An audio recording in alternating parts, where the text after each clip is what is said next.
Lama lo je to be gola jason jo lama to je to be gola jason jo lama sanje rimbo chala jason jo ma na ka da nya be se je ta je lama sanje je ye gola jason jo lama lo je to be gola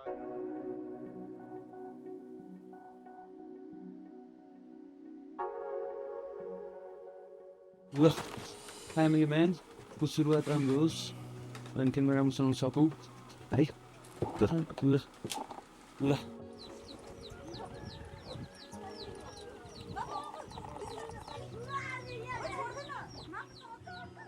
So I had this story about a man who comes home after a long time of being missing, but he comes back to the wrong house. So I went on this journey to discover where we would make this film, where this film would be set. I think normally films maybe are made the other way around. They know where they're set first, but for me I was discovering this story as I traveled and looked for the location. So I went around Nepal with this map of the country and looked for the places marked between villages on the map, and everything I saw along the way, along the journey, kind of made its way into the film as I discovered the story deeper by this journey of finding where our film will be. I was kind of looking for a sign of where we should shoot this film, and at that time in Nepal it hadn't rained in quite a long time. It'd been a very dry few months, and our film is set during the first storm of a rainy season. And after these months of traveling and exploring and trying to find this location, we ended up in this place called Gatlang. And as we arrived in Gatlang, it started to snow. And that was the sign I was looking for that told me we're going to make our film here. This story is sort of many people's wish to get some sort of conclusion to their missing men. I think many families experience not having these men come back for whatever the reason. They may have passed away or disappeared or just abandoned the family. There are often unresolved cases. My interpretation of the man is like a sort of spirit or being that fills up spaces in people's lives that need to be filled because someone is not present for whatever reason. And in this case, it's a father figure. His role in the story is, so there are these two women who are left with an unfinished situation, and the girl is risking losing her last memory of her father. So he brings some closure to their life for sure.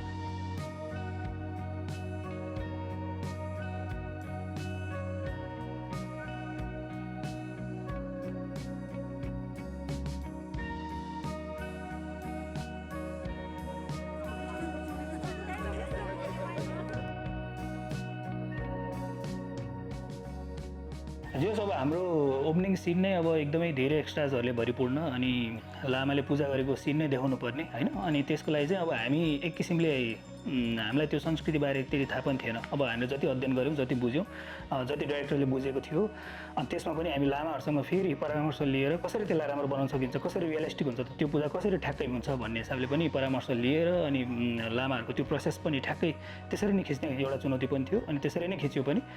अनि त्यसरी नै गाउँभरिको फेरि एक्स्ट्राजहरुलाई ल्याएर त्यो पूजामा समावेश गराउने कुरा भेला गराएर अनि त्यो सबै होल सिनलाई खिच्ने कुरा पनि चुनौतीपूर्ण थियो हैन।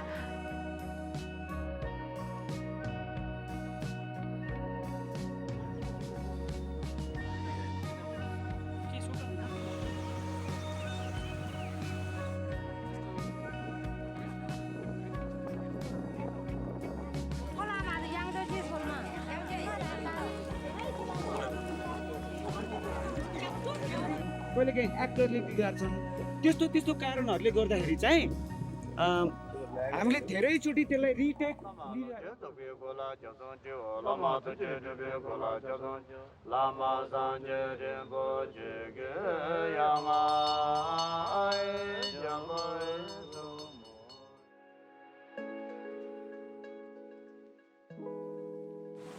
दुईटा मेल दुईटा फिमेल ठ्याक्क जोडी यसले हान्छ यसले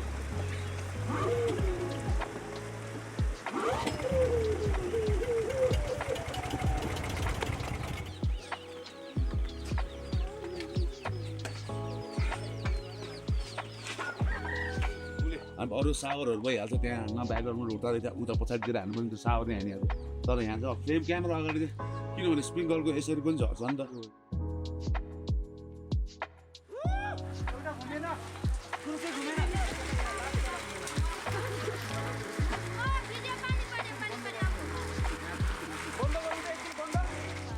कस्तो भएको त्यो प्रोसेस भन्दाखेरि हाम्रो फिल्मको लागि चाहिँ एकदमै इम्पोर्टेन्ट एलिमेन्ट चाहिँ रेन मेसिन थियो किनभनेदेखि त फिल्म त्यो सिजन नै मनसुनमा त्यसरी हामीले त्यो सेटअप भएको थियो अनि त्यसपछि त्यसको लागि चाहिँ पहिला चाहिँ अब हामीले डिआइवाई मेसिनहरूले चाहिँ के गर्न सकिन्छ त भनेर अब त्यही इन्टरनेटमै हामीले रिसर्च गऱ्यौँ अनि सुरुमा एउटा अलिक सानो खालको प्रोटोटाइप बनायौँ त्यो प्रोटोटाइप त्यस्तो मजाले इफेक्टिभ भएन सानो एरिया मात्रै कभर गर्ने खालको भयो त्यसपछि त्यसलाई अझै इलाबोरेट अर्को प्रोटोटाइप बनाउने जुन चाहिँ डिआइवाई स्टाइलकै थियो त्यो चाहिँ त्यो एग्रिकल्चर त्यो के अरे फार्मिङवाला फिल्डहरूमा चाहिँ युज गर्नेवाला त्यो स्प्रिङ्कलरहरू चाहिँ लाइनै राखेर एउटा ठुलो हामीले डिजाइन बनाएको थियो अनि त्यो डिजाइनलाई चाहिँ दुईतिर हामीले तिनतिर स्ट्यान्डहरूले अड्याएर गर्दाखेरि चाहिँ त्यसले एउटा ठुलै एउटा गोलो एरिया नै गर्थ्यो अनि त्यसपछि त्यसको लागि पनि एकदम कन्टिन्युस वाटर सोर्स चाहिँ चाहिराख्ने हुन्थ्यो अनि त्यसपछि हामीले यो डिआइवाई मेसिनबाट त्यो घरको सिन हुँदाखेरि घरको ढोका बाहिरको सिनहरूमा हामीले यो डिआइवाई मेसिनले नै त्यो सिन गर्यो त्यो एकदम राम्रो निस्क्यो त्यसपछि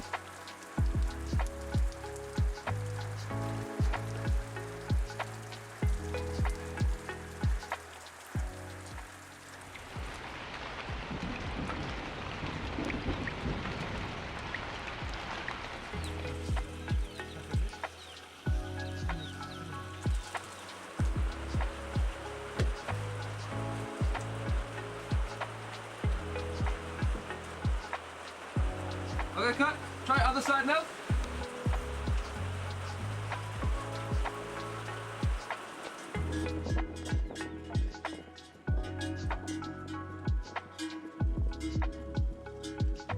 Sound rolling. Scene 9, shot 1, take 6.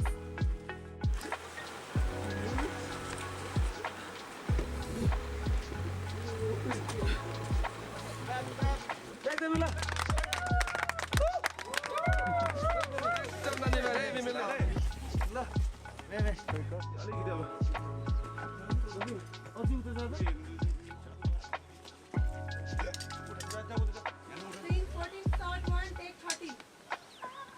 Action.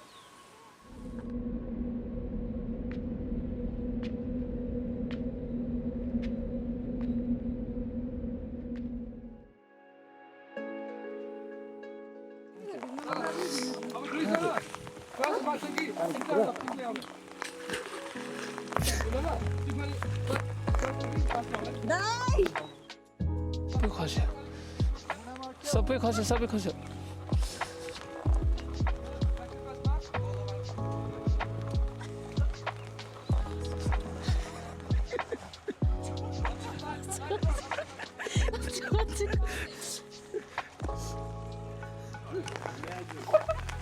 We can do it, guys. Come on.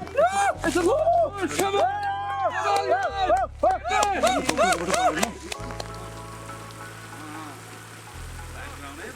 अनि जुन त्यो हाम्रो पन्डवाला त्यहाँ माथि गतलाङको माथिको त्यो पन्डमा त्यो गर्ने सिनको बेलामा चाहिँ हामीले त्यो ठुलो मेसिन सानो मेसिन जे जे थियो सबै युज गरेर गरेको थियो अनि त्यो यति चिसो थियो त्यो आइस वाटरमा चाहिँ सबै क्रू आइस वाटरमै छिरेर त्यो एक्टर क्रू सबैजना आइस वाटरमै छिरेर गरेको It was freezing cold.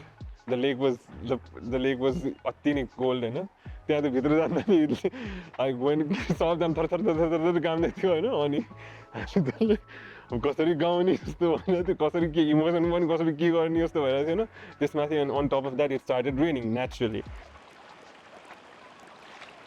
ठ्याक्क सिन हुने बेलामा भगवानले नै पानी पारिदिनु हो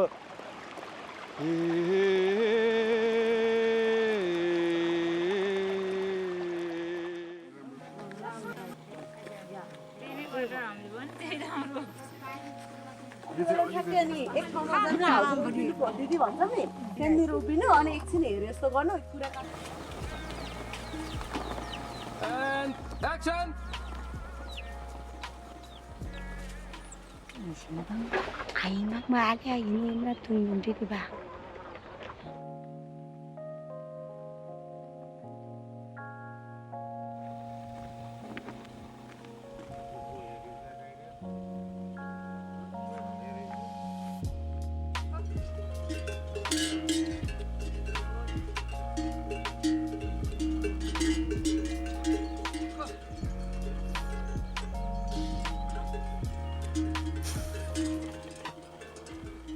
In the story, there was a small role for a yak, and what I didn't quite understand is that yaks are kind of wild animals. So casting the yak was difficult, but keeping the yak was also quite difficult. Our actor Pasang handled it very gracefully, despite the challenge of working with a wild animal.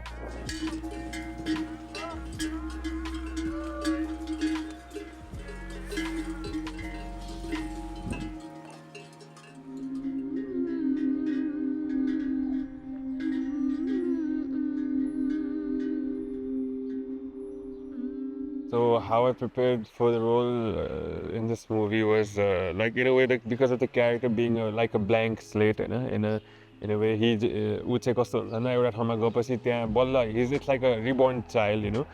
My character I think in a way is in a sort of way मलाई चाहिँ के लाग्छ भन्दाखेरि अलि पानी जस्तै हो हैन, like also in this short in our movie it's also the element is of rain हैन, अनि त्यो हिसाबले पानीको जस्तै नै हो.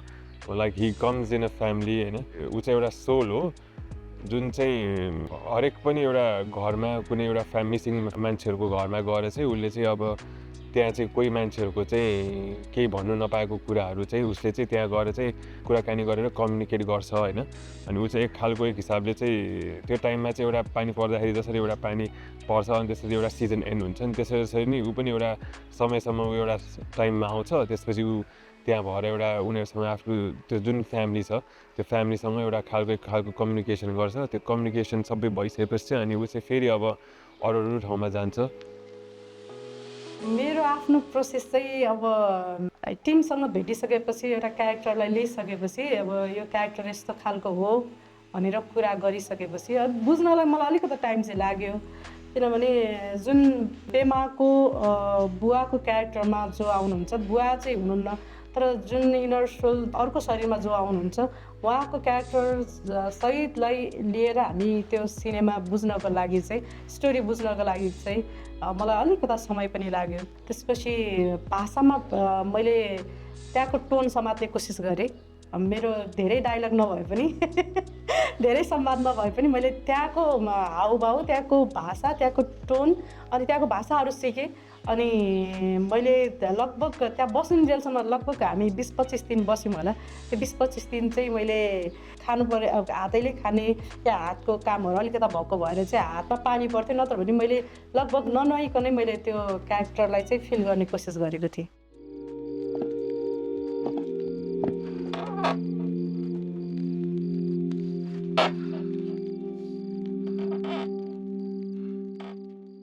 त्यति बेला जति हामीले त्यहाँ टाइम स्पेन्ड गऱ्यौँ मेरो लागि नयाँ इन्भाइरोमेन्ट थियो. मेरो त अनुहारै चेन्ज भइसकेको थियो नि त्यहाँ बस्दा बस्दा. मलाई त होइन सधैँ मान्छेहरूसँग इन्टरेक्सन गर्ने, उनीहरूसँग हाँस्ने बोल्ने, म त त्यही टाइपको नै छु. अनि म त जान्थेँ मजाले बस्ने कुरा गर्ने अनि खाने त्यहाँ गएर. अनि त्यसपछि दिदीहरूले पनि आऊ अझै पनि भन्नुहुन्छ फोन गरेर उतातिर घुम्न आऊ भनिरहेको हुनुहुन्छ. उता दाइहरू दिदीहरूले कल गरिरहनुहुन्छ टाइम टाइममा. त्यो चाहिँ कहिलेकाहीँ मिस हुन्छ कि जस्तो मलाई चाहिँ माया पाएको थिएँ. सबैजनाले एकैचोटि के भन्ने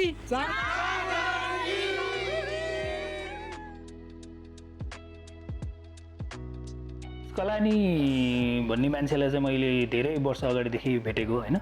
अब कहिलेदेखि नेपालमा बसेर फिल्म बनाइरहेको अनि डकुमेन्ट्रीहरू बनाइरहेको, धेरै वर्षदेखि बनाइरहेको अनि पहिलेदेखि चिनिरहेको साथी भइरहेको अनि एकदम राम्रोसँग सिन्सियरली नेपालमा बसेर नेपाली भाषा बुझेर नेपाली समुदायलाई बुझेर फिल्म बनाइरहेको फिल्ममेकर भएको भएर चाहिँ ऊ जसरी हामीसँग अप्रोच गर्न आयो अनि त्यही हिसाबले हामीले पनि स्वीकार्यौँ अनि त्यसपछि अनि हामीले काम अगाडि बढायौँ.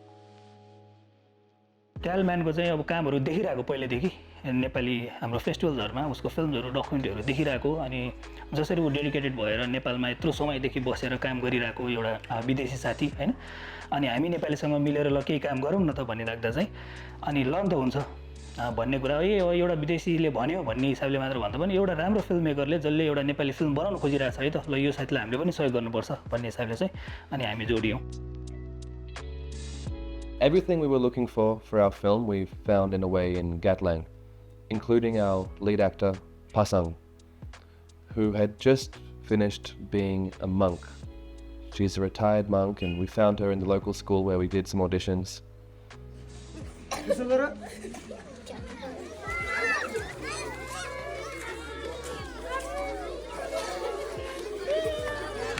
And when we met her and she met us, I think we both knew that she was going to be acting in this film somehow. And we auditioned her then and there on the spot inside the school classroom and just felt so grateful we could have found all these things, all these pieces of the puzzle in one place. Once we had our location fixed, our crew and I traveled to the village and started our workshop process, where we spent around 2 months preparing casting locally in the village using local casting methods, which was a local man screaming from hill to hill, which is actually a way that information and news is transmitted in Gatlang.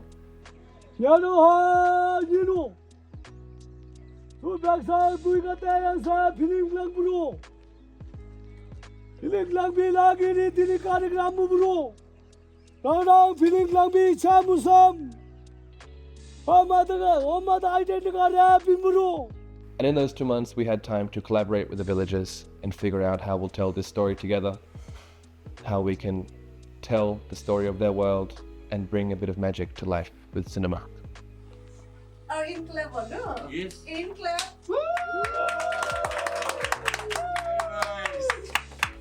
Thank you guys, everyone. Thank you so much for your hard work. So we can done by Bolton. So thank you so much. Thank you. यहाँनिर बस्दाखेरि चाहिँ प्रायले मलाई चाहिँ यहीँको तामाङले भनेर चाहिँ तामाङ भाषाबाट बोल्नु खोजिराख्नु हुन्थ्यो होइन अनि त्यो कुराहरू चाहिँ मेरो लागि चाहिँ एकदमै राम्रो रह्यो. मलाई चाहिँ यस्तो मान्थ्यो सो यसपालि चाहिँ खेल्यो थाहा पनि पायो है कसरी खेल्छ भनेर खुसी पनि लाग्यो आफ्नो एउटा सपना पुरा भयो अनि त्यही हो सबैसँग मिलेर एकदम खुसी लाग्यो.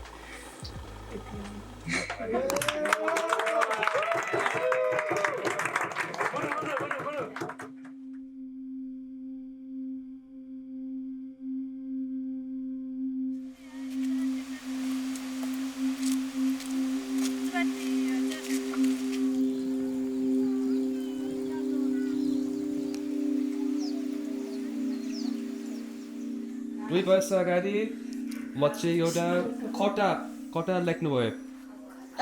म त्यो फिल्म बनाउँछु, म फिल्म डिरेक्ट गर्छु होइन. अनि यो कथा लेखिसक्यो मलाई एउटा गाउँ चाहिएको थियो जुन चाहिँ गाउँ चाहिँ यो कथाले सुहाउँछ. अनि मलाई लगभग फोनमा 3 महिनासम्म घुमेकै भयो. कति जिल्ला कति गाउँहरू पुगेको थिएँ त्यो ठाउँले खोज्नको लागि. अनि बल्ल मलाई एउटा गाटलाङ भन्ने गाउँ आइपुग्यो. अनि जब मलाई गाटलाङ आइपुगेर मलाई यस्तो राम्रो लागेको गाउँ चाहिँ यस्तो सुन्दर छ, मान्छेको लुगा मान्छेको अनुहार यस्तो राम्रो लागेर अनि मलाई यस्तै सोचेँ ल मलाई यो फिल्म बनाउने भन्नुभयो. अनि त्यतिखेर हामी फिल्म बनाउँदा गाउँको मान्छेले भन्यो अब बाहिरको मान्छे तपाईँले हाम्रो गाउँको खिच्ने बाघ छ आउँदैन होला पछि. अनि तपाईँ मलाई भन्नु न होइन हामी पक्का आउँछौँ फिल्म कामको लागि हेर्नुपर्छ हामी कस्तो कार्यक्रम बनाउनु भयो त्यो बाघको गाउँमा भनेर. अनि त्यसैले हामीले आयो यो कुरा पुऱ्याउनको लागि. ल कोही यसले हेरेर भन्छ हात उठाऊ.